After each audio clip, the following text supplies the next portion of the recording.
गुलजार साहब मेरी गल खड़े कर सदर हाँ अंजमन ताज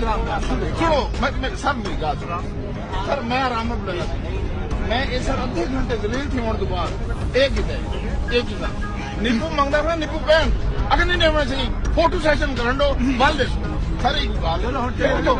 नहीं मेल तो वैसी पर इतनी बड़ी हाई अथॉरिटी को शिकायत नींबू की क्या फायदा देखो ना ये फोटो सेशन ना कम करो अमल करो इन्हें को कम चलो थोड़ा रास्ता छोड़ ये तो गाँव कहना है रास्ता छोड़ो देखो ना आसान एक मिनट खड़ बजे यार दिक्कत क्यों नहीं गाँव तो सुन दो और मेरे यही गाँव में नीचे मंगा इन्हें को मेरी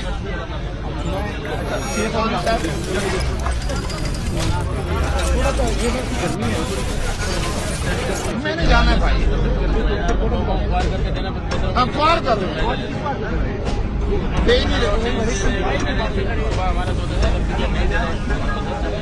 मना कर रहे हैं